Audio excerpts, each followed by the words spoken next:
할렐루야. 여러분의 얼굴 보니까 천사의 얼굴을 보는 것 같습니다. 모두 얼굴들이 환하게 보이네요. 그런데 우리나라 사정은 그렇지 않습니다. 우리나라 사정은 어쩌면 어둠의 긴 터널에 갇혀 있는 것 같습니다. 정치, 경제, 사회, 국방 모든 분야가 어둡습니다. 정치는 어떻습니까? 여야가 서로 대치하고 있습니다. 경제는 어떻습니까? 지금 IMF 때보다 더 어렵다고 하잖아요. 물가는 올라갑니다. 수입은 줄어듭니다. 그래서 자영업자들은 모두가 아우성이에요. 폐업하고 싶다고. 그리고 우리나라 제1기업인 삼성전자가 추락하고 있습니다. 한때 D램으로 세계 1위를 자처했습니다. 그런데 어느 순간부터 거기에 꽂혀서 새로운 기술 개발을 더디했습니다. 그래서 지금은 파운드리 업체 대만 TSMC에게 완전히 밀려났습니다. D램 가지고는 이제 세계를 석권할 수가 없어요. 그래서 DM은 옛날 기술이고 새로운 기술, 파운드리 회사들이 발전해가지고 AI 칩을 개발합니다. 그래서 엔비디아가 세계 1위 기업이에요. 그런데 삼성은 그걸 납품하지 못하고 있어요. 대만의 TSMC가 그곳에 전체를 납품하고 세계 60%를 다스리고 있습니다.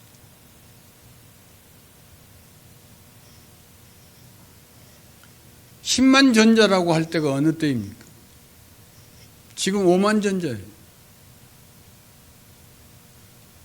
그리고 우리나라 주식이 3,000%는 가야 되는데 지금 겨우 2,500에서 600 왔다 갔다 하고 있습니다.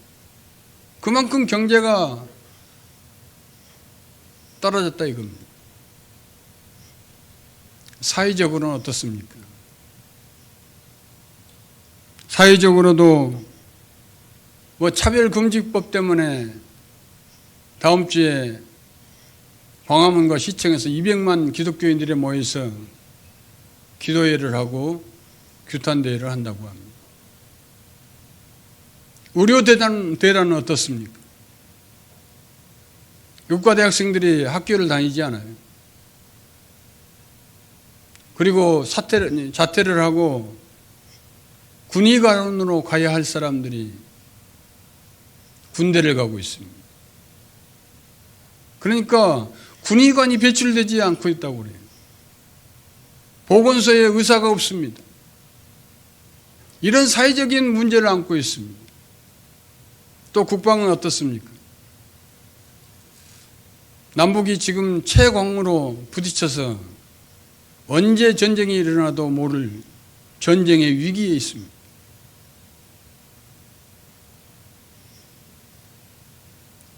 이런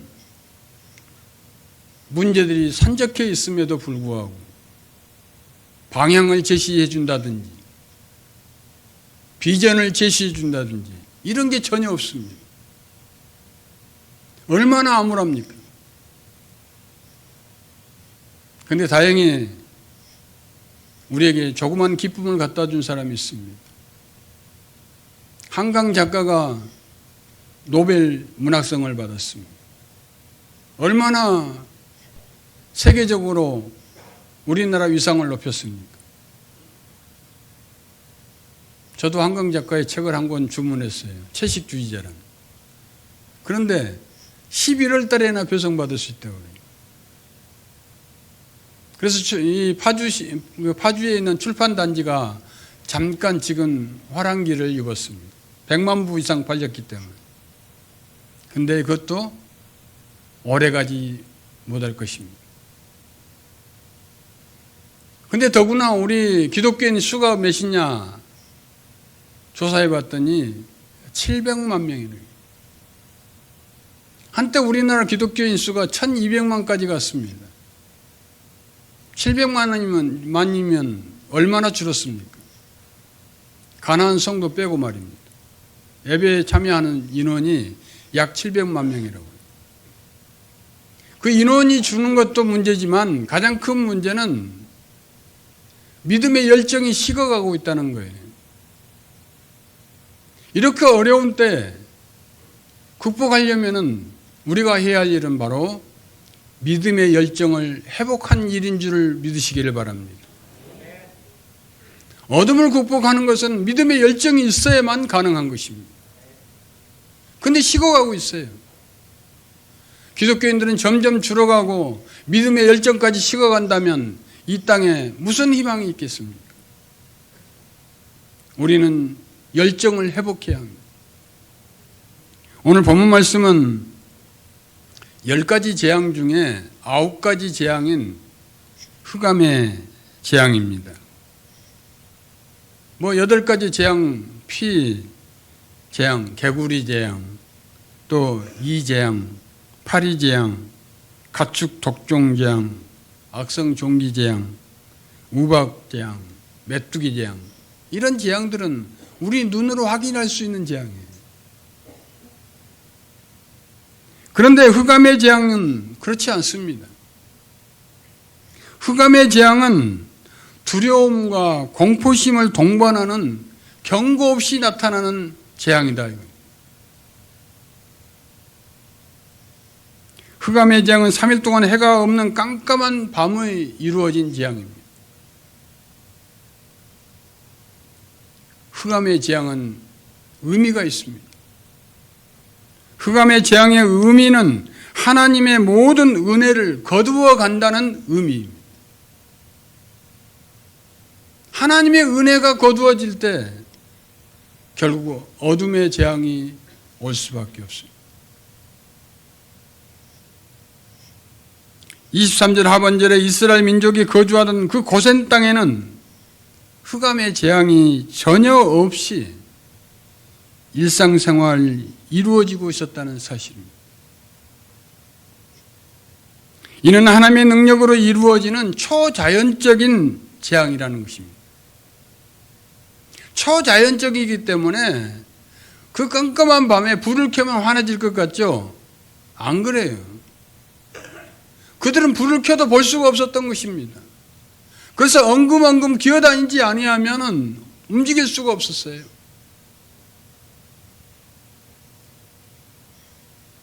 하나님께서 이 재앙을 일으킨 목적은 바로 어둠의 세력들에 대한 하나님의 궁극적인 승리를 보여주기 위한 재앙입니다.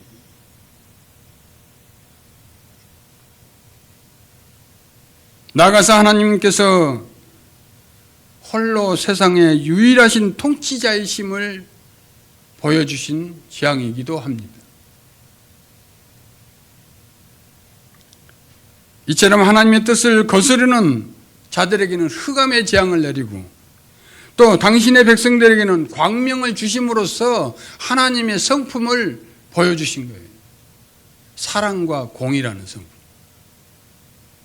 하나님의 백성은 한없는 사랑을 베푸십니다. 그러나 하나님의 뜻을 거역하고 하나님의 뜻을 거스르는 자에게는 흑암의 재앙을 주므로 그들에게 두려움과 고통의 삶 속에 살도록 하게 만든 것입니다.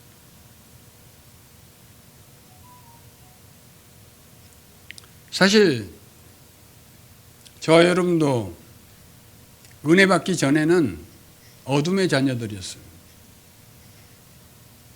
그래서 에베소서 5장 8절에 말씀합니다. 너희가 전에는 어둠이었더니 이제는 주 안에서 빛이라. 빛의 자녀처럼 살아. 행하라. 그렇습니다. 우리는 그리스도의 대속적인 희생과 죽음으로 우리 성도들은 어둠에서 빛으로 옮겨진 자들임을 믿으시기를 바랍니다. 그러면 우리 성도들은 이제 빛의 자녀처럼 살아야 할 것입니다. 그리고 22절, 23절에 보면은 그 흑암의 재앙이 3일 동안 이루어지고 있는데 저녁에 빛이 전혀 나오지 않는 깜깜한 아무것도 볼 수 없는 그 적막하고 어두운 애굽 사람들에게 퍼져졌어요. 그래서 이들은 활동이 완전히 마비됐습니다. 이 활동이 마비된 것은 어두움뿐만 아니라 그 어두움 가운데 나타나는 두려움과 공포심 때문에 움직일 수가 없었어요.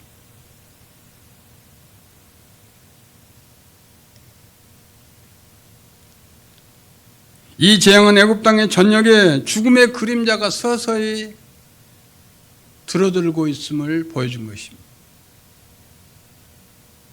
이 재앙은 애굽 역사상 최대의 재앙인 될 장자의 죽음을 예표하는 서막이기도 했습니다.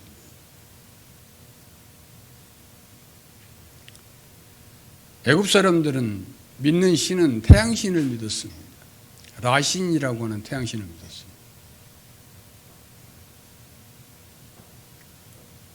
그래서 이 애굽 사람들은 태양신의 아들이 바로라고 생각했습니다. 그래서 바로를 섬겼던 것입니다. 그런데 태양신이 3일 동안이나 비치지 않는다는 것은 태양신이 죽었다는 것을 의미합니다.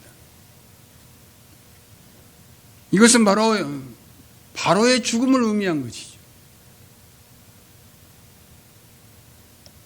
그래서 그들은 그 죽음의 그림자 앞에 두려움과 공포심으로 떨고 있었던 것입니다. 움직일 수가 없었어요. 활동할 수가 없었어요.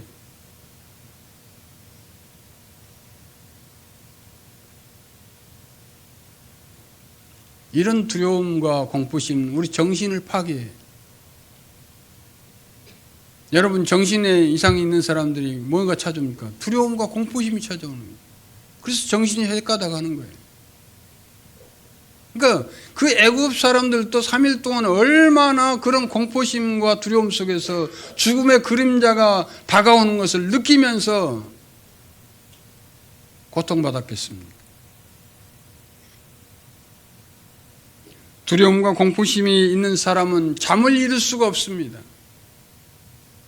약을 먹어도 잠이 안 와요. 그 두려움과 공포심이 사로잡혔기 때문에 그렇습니다. 성도 여러분, 인간의 마음에서 기쁨을 빼앗아가고 평안함을 빼앗아가는 게 뭔지 아십니까? 그게 두려움이에요.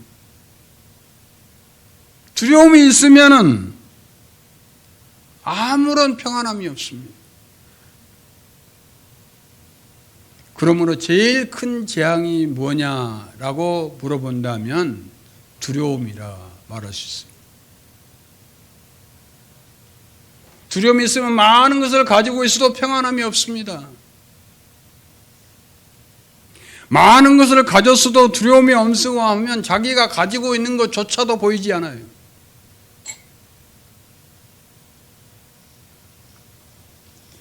그런데 인간의 두려움은 하나님과 분리해서 나온다는 사실을 여러분 기억하시기 바랍니다.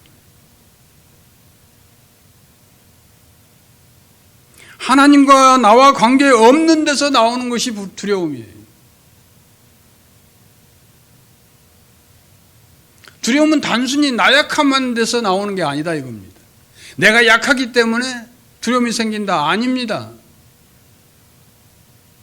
내가 약한 것과 두려움은 관계가 없어요. 하나님과의 관계 속에서 내가 떨어져 있을 때, 분리되어 있을 때 두려움이 찾아오는 것입니다. 하나님과 단절되면은 내 안에 뭐가 찾아와? 불안감이 찾아옵니다. 공포심이 찾아옵니다. 무서움이 찾아와요. 꼼짝할 수가 없습니다. 하버드 대학교 심리학 연구팀이 공포감 지수라는 것을 발표했습니다.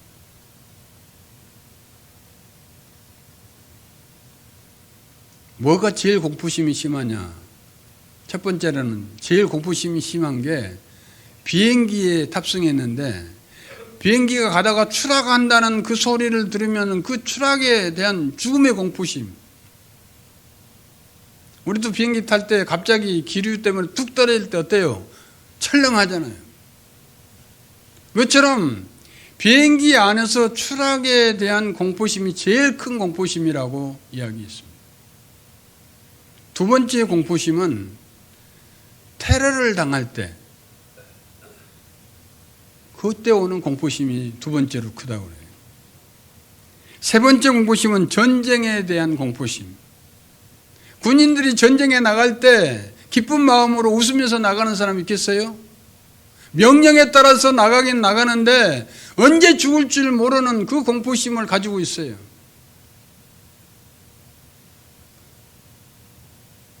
네 번째는 광부가 깊은 탄광에 갇혀 있을 때 언제 내가 살지 모르잖아요. 그 어둠 깜깜한데 빛도 없는 그 깜깜한 곳에서 갇혀있는 그 광부의 공포심이 세다고 그럽니다. 다섯 번째로 큰 공포심이 뭐냐? 말기암 환자의 죽음에 대한 공포심. 내가 언제 죽을 줄 모르는데 그런 공포심이 있어요. 또 마지막으로 공포심은 엘리베이터 안에 갇혀 있을 때 추락의 공포심이 있어요. 그것도 어마어마한 공포심이라고 합니다. 이렇게 인간은 죽을 때까지 이런 두려움이 사라지지 않습니다. 인간은 이런 두려움에서 벗어날 길이 없습니다. 우리는 이러한 두려움 가운데 살고 있는 게 현실이에요.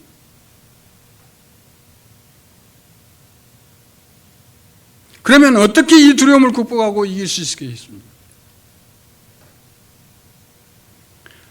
답을 요한일서 4장 18절에 우리에게 제시하고 있습니다. 사랑 안에 두려움이 없고 온전한 사랑이 두려움을 내쫓나니 두려움에는 형벌이 있음이라. 두려워하는 자는 사랑 안에서 온전히 이루지 못하느니라. 사랑 안에 두려움이 없다는 거예요. 온전한 사랑 안에 두려움을 치유하는 것입니다. 온전한 사랑은 내쫓나니 그 온전한 사랑은 바로 예수 그리스도의 사랑인 줄 여러분 믿으시기를 바랍니다. 하나님의 사랑이 두려움을 내쫓는다는 것입니다. 온전한 사랑, 아가페의 사랑, 그 사랑이 우리를 온전케 할 뿐만 아니라 두려움에서 내쫓게 한다 이 말입니다.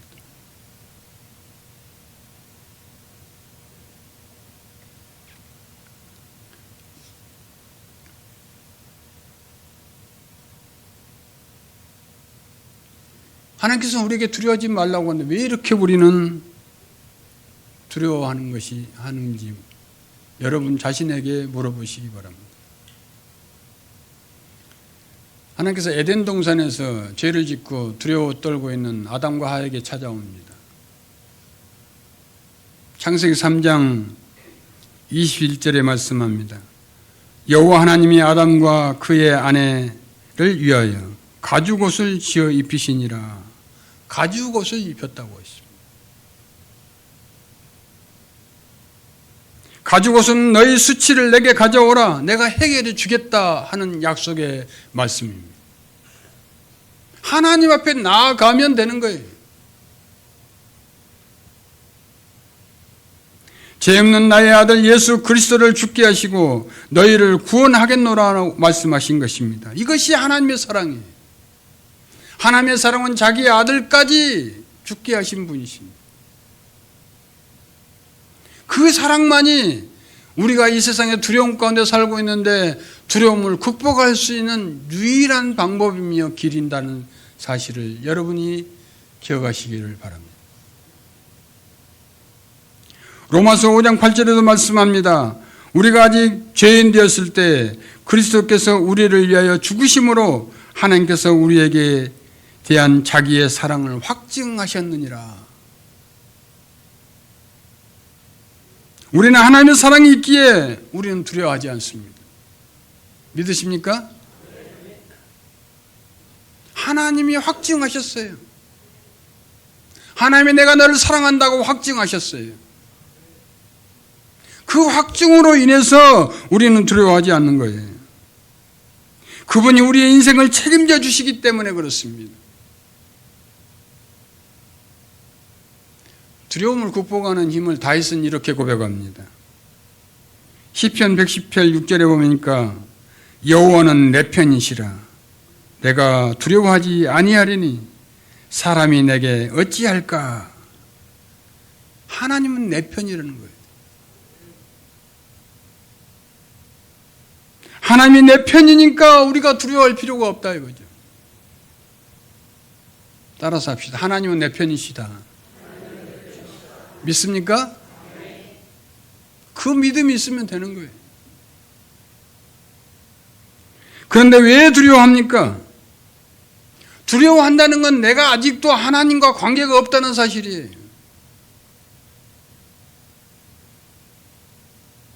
나와 관계가 없기 때문에 내가 두려워한다 이 말입니다. 나에게 보호자가 없다는 것을 이야기합니다. 어린아이가 보호자가 없으면 얼마나 무섭고 두렵겠어요. 우리가 두렵다는 것은 나에게 보호자가 없다는 것을 인정하는 겁니다. 내가 문제를 해결하려고 하기 때문에 두려운 것입니다.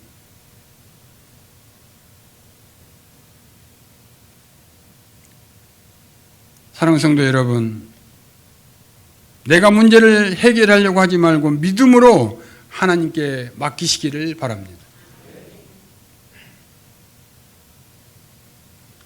사실 저는 늦게 목회를 했어요. 안수를 50에 받았습니다.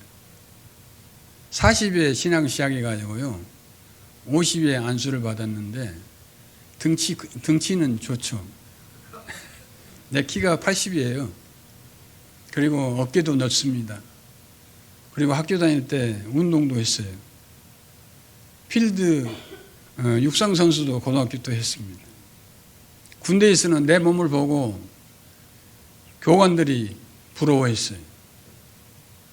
얼마나 교관들이 나의 몸을 치면서 야 멋있다 이렇게 할 정도로 좋았습니다.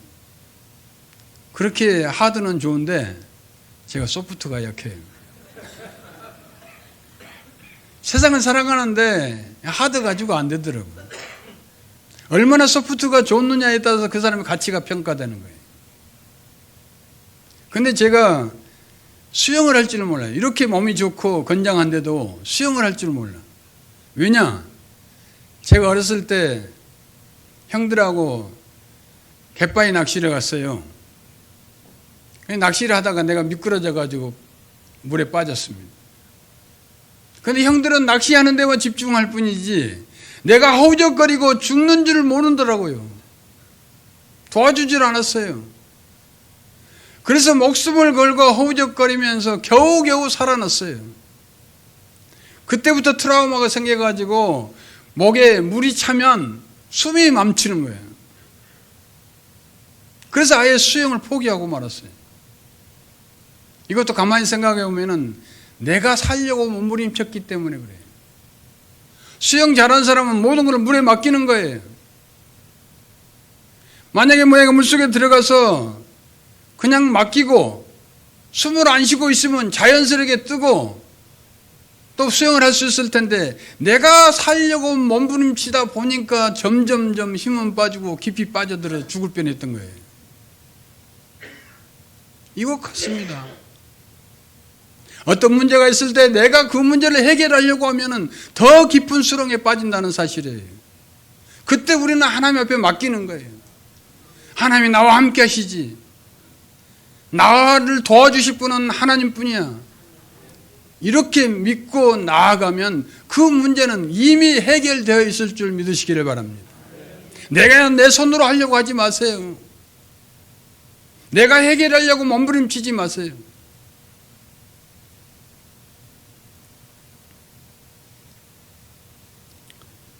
사도 바울은 고린도서 전서 15장 55절에서 이렇게 외쳤습니다.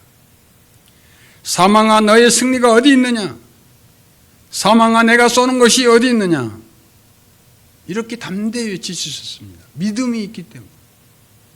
사망이 와도 죽음이 와도 쏘는 것이 와도 믿음으로 나는 이길 것이라는 이 담대한 고백입니다. 이것이 바로 믿음의 능력인 줄 믿으시기 바랍니다.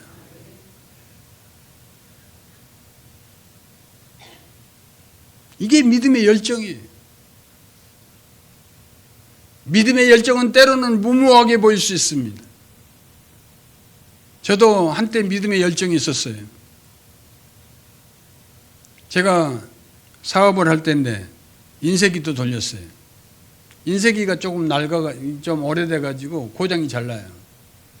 인쇄기를 돌리다가 갑자기 고장이 나면 그냥 거기다 놓고 안수를 한 거예요. 그럼 기계가 돌아갔다니까요. 무모하죠. 이게 믿음의 열정이에요. 또 기도원을 가야 하는데 이제 매장 문을 닫고 기도원을 가야 되는데 갑자기 보일러가 터졌어요. 그 보일러를 고칠 수도 없잖아요. 그러면 기도원을 가지를 못하잖아요. 예배를. 그러니까 그 보일러 모터에다가 손을 얹고 또 기도를 했어요. 물이 멈춘 줄 믿으시기 바랍니다. 이게 무모한 믿음인 것 같은데 바로 그게 믿음의 열정이에요. 이 열정이 살아나면 어떤 어려운 가운데서도 우리는 이겨낼 수 있습니다.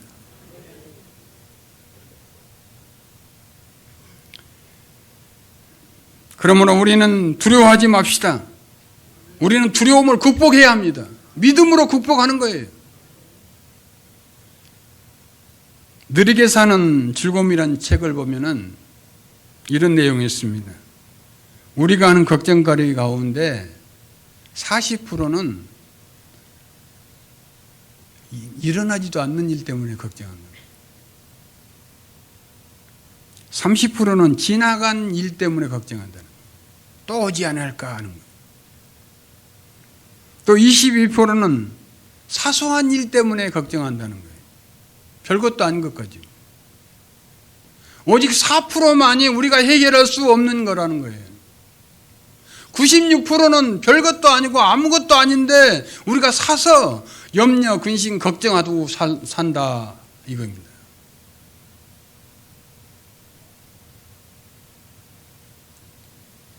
그러니 우리는 걱정할 필요가 없습니다. 하나님이 항상 우리와 함께 하시기 때문에 그렇습니다. 그래서 이사야 선지자는 우리에게 위로합니다. 이사야 41장 10절에 이렇게 말씀하고 있습니다. 두려움하지 말라. 내가 너희와 함께함이라. 놀라지 말라. 나는 내 하나님이 됨이라. 내가 너를 굳세게 하리라. 참으로 너를 도와주리라. 참으로 나의 의로운 오른손으로 너를 붙들리라. 할렐루야. 이 말씀이 우리에게 위로가 되는 거예요. 두려워하지 말라. 내가 너와 함께하인다. 나는 너를 굳세게 하리라. 참으로 너를 도와주리라.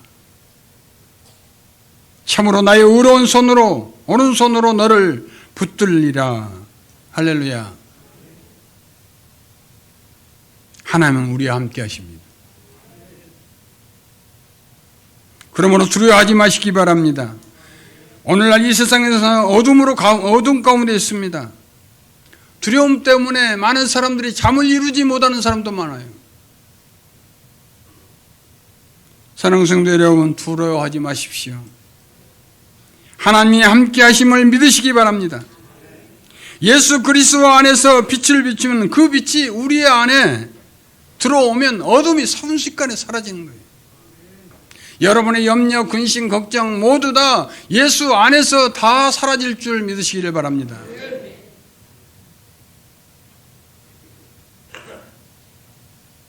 두려움 앞에서 세상 사람들은